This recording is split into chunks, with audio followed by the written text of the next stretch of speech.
Hello, welcome to the Roundhouse Report. Today I'm going to, as briefly as possible, discuss what a future war with China may look like for the United States, its allies in Asia, and the world. Because I predict that by 2025, some kind of a war, whether it's a 2-day flash war or whether it's a total war with China, will have occurred. What a war with China may look like. I'm going to put together an Asia NATO for a future video. There has been talk among foreign policy circles of a Quad alliance that would be Japan, the United States, Australia, and India. There's a lot of racial tension between India and China. Along the border, it's kind of like the 1930s in Europe. So there's interbreeding. In the Indian blood, they think they're more pure than the Chinese blood, and vice versa. Because I asked my pharmacist, Depender, shout out, and he keeps up with this stuff, and he said that India would certainly fight against China if there was a war. Okay. The Japanese,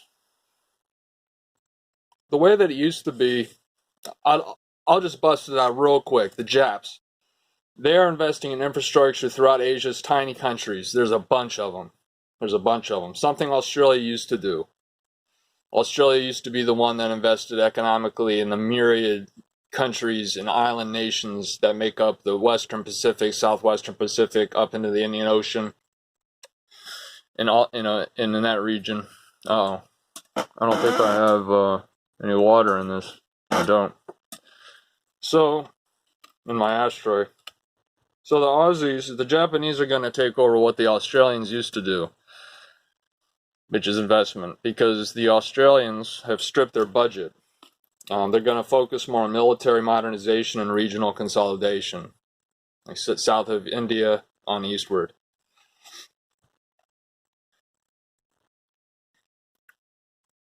Papua New Guinea recently invited Australia and the United States to open a naval facility on one of its islands, brand new. That would give us a good strategic posture from which to strike back at China should they try and seize the South China Sea and conduct a breakout through the region. Mainly it'd be over Taiwan, most likely, which is why an Asian NATO, I think, would be good. What is China trying to do? What China's trying to do is economic warfare against its smaller, weaker neighbors.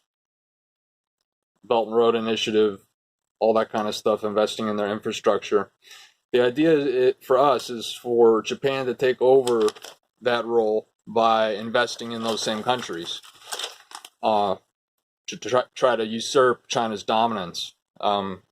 Japan is now doing what Australia used to do. They're investing in those countries' markets through loans, economic aid, and protection, and economic protections, etc. Australia, meanwhile, working in tandem with Japan and the United States, is refocusing its treasury on modernizing and building up its military, which is a good thing. And they're white, which is an interesting dynamic. The stark racial differences: China, Asian, Indian, white, in Australia. Anyhow, Australia, working in tandem with Japan and us, the United States, is refocusing its money on modernizing and building up its military. So the Australians, they stripped their government economic aid to the regional states, of which I spoke of before. There are many spread about. Again, look at a map. They're all over the place. Countries I've never even heard of. All simultaneous to all of this, the U.S. Marines have begun an annual rotation in and out of new bases that are in northern Australia. This is a new development. China is using similar investments in the interregional markets, and especially in Africa, to slowly, without drawing any attention, because they've been doing this for the past 10, 15 years, they've been embedding themselves in Africa, especially in the Sudan. The Sudanese oil guarded, because there's a lot of Chinese workers over there, so they're guarded by Chinese military, the Chinese troops that are stationed to guard them. The Chinese recently opened their first foreign military base. The country's a weird name. It's a small country. We have a military base too there as well, and so does France, I think. but it's right on the approaches to the Suez Canal. So it's very strategically important, because if you shut down the Suez Canal, you shut down the West's ability to quickly transport military assets into the Eastern theater, the Middle East and Asia.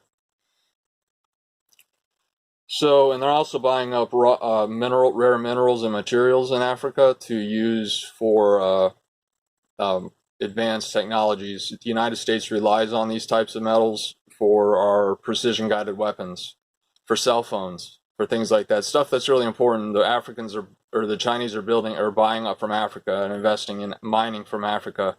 I hope the United States has been doing the same thing, and it just hasn't been talked about, because otherwise we're giving strategic resources to China and it's a finite supply of these rare minerals. That's why they're called rare. China is using economic aid in a more malign way than the way Japan would or is. They're trying to keep its thumb over its smaller, weaker Asian and African states to keep them beholden to China through the debt that they accrue. Any future war, whether it's a flash war or whether it's the opening salvo of a total war, like a Pearl Harbor or a 9/11 type scenario, we wake up one morning, we turn on the news. Any future war will most likely open with a surprise precision missile blitz from China against all U.S. targets and military assets throughout Asia and even Guam, the Pacific, the Southwest Pacific, especially targeting the U.S. Navy with anti-ship missiles. China right now has embarked on the most ambitious missile development program in the world, because their main strategy to win a war against the United States is called A2D2. It's A2/D2. Google that and you'll kind of see the whole point of it is, if a country has a coast like China does, you want to keep the enemy, okay, I mean, look at how it is right now. The United States Navy, you have a fleet based in Japan, you have 50,000 troops in Japan, you have about 30,000 troops in South Korea, you have ships and aircraft carrier strike groups running in and out of the area around the South China Sea, the Spratly Islands, which have been militarized with these missiles that can kill ships. And that's the first thing they would do, is kill our ships. I'm just to give you an idea, these aircraft carriers, some of them are technically called super carriers. So a super aircraft carrier has a contingent of 5,000 sailors and Marines and other personnel. 5,000. So if one of those is sunk, you're looking at up to 5,000 dead, 5,000 casualties at least. A2D2, these missiles, these anti-ship missiles that the Chinese use or have developed, and I wrote down the name on another piece of paper, and I don't have it right now, obviously.